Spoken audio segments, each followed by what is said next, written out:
mayoría de los padres buscan crear la independencia y seguridad en los más pequeños, sin embargo, hay factores que lo impiden. ¿Cómo saber entonces cómo fomentar la independencia en los más pequeños? Está conmigo la psicóloga Itamar, la chica, bienvenida, gracias por acompañarnos. Gracias a ti por la invitación. Sin duda es un tema bastante interesante. Yo creo que todos los padres, o cuando decidimos ser papás, vislumbramos que nuestros hijos van a ser autónomos, independientes y seguros también. Pero a veces en la práctica diaria vemos algunos comportamientos que justamente van en detrimento de estas acciones que los papás quisieran lograr a futuro de sus hijos, ¿no?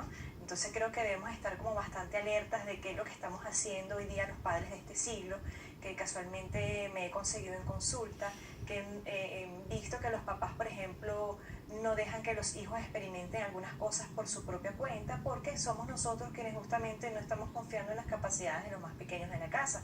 Y si nosotros, que somos los adultos más significativos en la vida de nuestros hijos, no confiamos en esas capacidades y en lo que puedan lograr conforme pasan los años, entonces difícilmente este niño va a crearse o va a criarse con aquella seguridad que va a fortalecerse, pues, o que va a hacer que el niño sea como más seguro a futuro.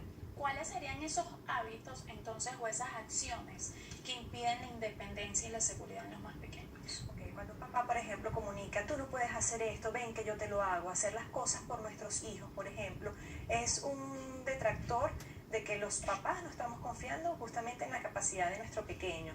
Yo te comentaba inclusive que desde el primer año de edad o inclusive antes, ya los niños o los bebés en este caso pueden hacer acciones por sí solos, como por ejemplo siguen instrucciones, pueden llevar su ropita al cesto de la ropa sucia, por ejemplo, y así sucesivamente recoger su juguete, que casualmente es una de las cosas que yo enseño a mis pacientes cuando van a consulta, independientemente de la edad que sea. Pero si papá y mamá está truncando, digamos, eso, pues difícilmente el niño va a crecer con ese sentimiento de que soy útil para la familia, cosa que también es importante.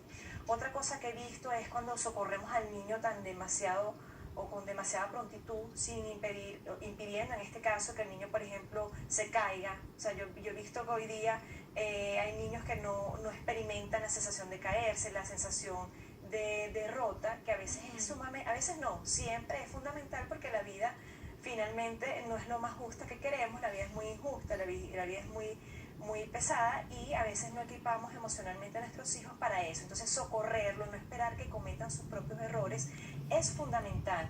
Y sobre todo en el caso también de los adolescentes. El adolescente necesita, Julio, porque sí, pasar por situaciones amorosas a lo mejor dolorosas, de situaciones de despecho, porque eso le va a permitir que más adelante pueda afrontar con mejor ahínco, con mejor recurso, pues esas cosas que le van a venir y que como papás no podemos impedir. Hablabas de la responsabilidad, sin duda entonces esto sería un factor importante para la independencia. ¿Cómo crearle hábitos y responsabilidad a los más pequeños entonces? Bueno, conocer, entiendo, el papá debe conocer que, bueno, que el momento evolutivo de los niños da para que ellos empiecen a tener responsabilidades. Hay muchas responsabilidades dependiendo de la edad del niño, ¿no? Cuando hay una cosa que los papás, por ejemplo, un truquito que yo les pongo, es que observen a otros niños de otras familias. Si tú ves que tu hijo no hace ni la mitad de lo que pueden hacer otros hijos parecidos a la edad que tiene tu hijo, significa posiblemente que tú estés truncando, en ese caso, lo que él puede lograr. Entonces, estar como bien pendientes de eso. También hablábamos de otras cosas que a lo mejor no tenemos una consecuencia inmediata con relación a lo que los papás hoy día hacemos. Dormir con los hijos, que es la práctica del colecho. Todo el mundo habla de los beneficios, por supuesto que tiene beneficios, fomenta, por ejemplo, la lactancia materna, pero cuando se prolonga esta práctica en el tiempo, empezamos a ver que a futuro, y lamentablemente no a futuro inmediato, sino a muchos años después, vemos niños que son dependientes, que son inseguros, porque no le hemos enseñado lo más fácil de la vida, que es aprender a resolver, a dormir en su cuarto y en su cama. Entonces vemos niños que hasta le temen a la oscuridad, y yo siempre le digo a los papás, la única manera de erradicar los miedos es afrontándote a ellos. O sea, si el niño no se enfrenta, digamos, a estas situaciones, por supuesto con el acompañamiento respetuoso de los papás, con la empatía de los papás, pero si no les ponemos a la situación, difícilmente el niño va a creerse seguro, porque bueno, si no está la presencia de papá y mamá, pues entonces crea un ambiente ansioso. Y eso es muy grave, porque entonces cuando empiezan a entrar, por ejemplo, en la guardería, son los niños que tienen mayor complicación para adaptarse, en este caso, a otros contextos que no sea el hogar. Mencionaba también ver cuáles son las habilidades de otros niños de la edad del nuestro. Todos los niños entonces son iguales, tienen la misma capacidad, digamos, de aprendizaje. No son iguales, entendemos que cada quien tiene sus diferencias individuales, pero sí, para eso los psicólogos clínicos infantiles estudiamos el comportamiento y uno puede predecir más o menos qué es lo que puede hacer un niño a determinada edad.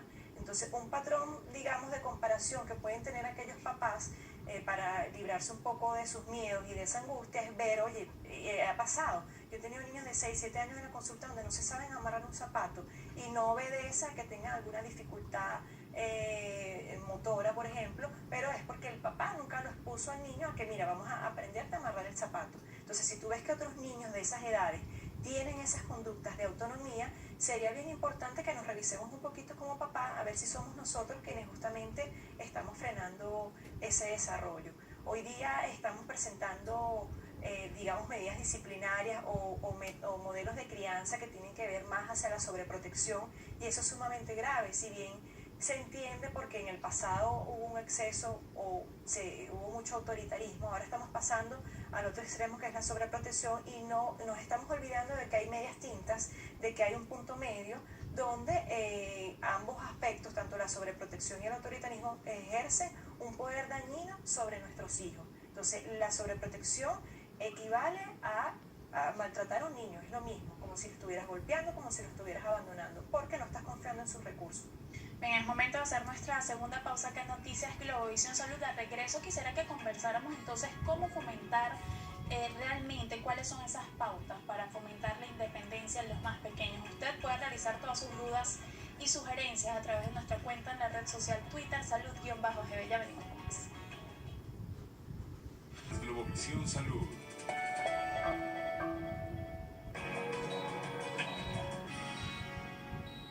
Continuamos conversando con la psicóloga Hilda Marla Chica acerca de cómo fomentar la independencia en los más pequeños. Quisiera saber también cuál es la consecuencia de que el niño domine al padre. En la actualidad vemos mucho esto, ya que viene por que los padres consienten mucho a los niños, también juega el papel importante los abuelos. ¿Cuál sería entonces la consecuencia de esto? Sí, bueno, fíjate que los padres, los abuelos, no pueden perder el norte cuando van a educar a sus hijos. Y el norte es entender que las figuras de autoridad son ellos. Y esto obedece a que el niño, por ejemplo, como no está maduro cognitivamente ni emocionalmente, el niño no puede tomar algunas decisiones. Entonces le corresponde a papá y a mamá y a los abuelos, porque hoy día, sobre todo en Venezuela, los abuelos cumplen un rol sumamente importante, fundamental, y hay que agradecerles que nos echen una manito mientras papá y mamá quizás trabajen, pero delegar todo al niño, negociar todo con el niño, hace que ellos sean más inseguros. Imagínate, yo siempre pongo el ejemplo de que tú estás montado en un barco y el capitán no sepa dónde ir, le pregunte a las personas para dónde vamos, cómo se maneja el barco. Eso genera muchísima inseguridad. Entonces vemos niños que son más bien mandan sobre los papás, y a futuro pues eso se ve reflejado, digamos, en sus inadecuadas relaciones con la pareja, con sus padres, porque entonces tampoco han aprendido a introyectar el valor de la autoridad. Cuando tenemos un jefe no lo respetamos porque no estamos haciendo un respeto adecuado de la jerarquía, porque en la casa no la hubo. Entonces, cuando tú consensuas todo con los niños, como si fuera esto someterlo todo a plebiscito, no sé quién le dijo que en la casa todo se somete a votación y a plebiscito, eso genera muchísima ansiedad. Entonces, un niño que no tenga unas pautas claras de crianza hace que se torne sumamente ansioso, y eso va en detrimento de su autoestima, porque parte de la autoestima, bueno, es sentirse seguro, sentirse confiado en lo que hace, sentirse queridos y valorados. Entonces, no estamos valorando y no nos estamos valorando nosotros como padres, porque nuestro rol está desfasado con relación a la educación de nuestros hijos. Que un niño mande a la casa es terrible. Es terrible porque, bueno, es un niño que no va a conocer de límites, es un niño que no va a encajar socialmente. La sociedad está llena de puros límites, de puros no, de puras situaciones frustrantes. Entonces, si no le enseñamos a ese niño desde el hogar que eso es así, y tampoco en la escuela, porque también los docentes son figuras de autoridad, y vemos hoy día el miedo, o mucho miedo que tienen con relación a educar, digamos, a sus estudiantes, entonces vemos que hay un caos en la sociedad porque, bueno, están mandando justamente los que no deben mandar. ¿Cuáles son las consecuencias de que un padre desautorice a otro delante del niño? Terrible. Yo siempre digo en mis conferencias que estás criando al futuro PRAN de Venezuela. Y disculpa que sea tan franca, pero es así. Las figuras de autoridad deben trabajar cónsonos, en equipo. No significa esto que vas a trabajar en contra del niño, pero sí deben estar formando un equipo y trabajar en consenso y de manera mancomunada para que al niño le llegue una sola directriz, una sola guía. Pongo también siempre el ejemplo del semáforo. Imagínate que en algún municipio el rojo significa detenerte, pero en otro significa avanzar. Eso en el adulto genera mucha ansiedad y mucho caos. Imagínate un niño que está en proceso de formación, que no sabe para dónde va. Además que los niños, como dicen, pescan en lo revuelto. Si papá me dice una cosa y mamá desautoriza o la abuela dice otra cosa, entonces el niño va a tender a comportarse conforme al son que le toque. Entonces es bien importante que las figuras de autoridad trabajen en equipo. Que están en desacuerdo, yo creo que todos los días todos estamos en desacuerdo con algo en la vida, pero hacerlo siempre aparte, sin que el niño pueda evidenciar esto. ¿Qué podría indicarnos que el niño sufre autoestima bajo, que sufre de ansiedad, depresión?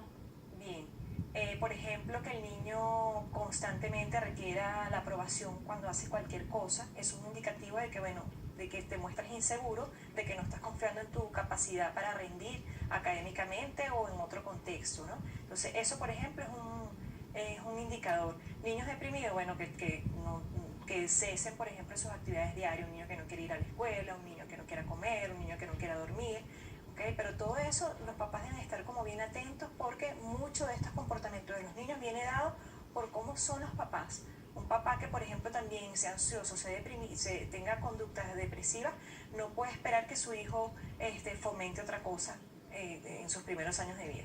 Ya para ir finalizando, quisiera saber qué está haciendo usted en cuanto a ayudar a los padres a sobrellevar estos problemas o a resolverlos. Siempre trato de dar información a los papás de primera mano. En mis redes sociales siempre trato de postear información de interés. Muy difícilmente coloco mi opinión, siempre me respaldo sobre datos científicos. Entonces, en mis redes hay muchísima información rica. También el 8 de julio, día viernes, va a haber un conversatorio que se llama Hablemos de disciplina en íntimo, donde justamente allí se van a despejar algunas dudas como el colecho, el dormir con los hijos, aquellas situaciones que desautorizan a las figuras de autoridad y cómo, por supuesto, desarrollar la independencia y la autonomía de nuestros hijos. Preguntas que finalmente surgen de todas esas conferencias que yo he dado a lo largo del tiempo. Entonces, están cordialmente invitados. Para inscripciones, el correo es eventoslachica@gmail.com o también seguirme a través de mis redes sociales @dralachica, tanto en Instagram, Twitter, Facebook, YouTube, Snapchat. Por allí siempre posteo información y por allí se pueden enterar.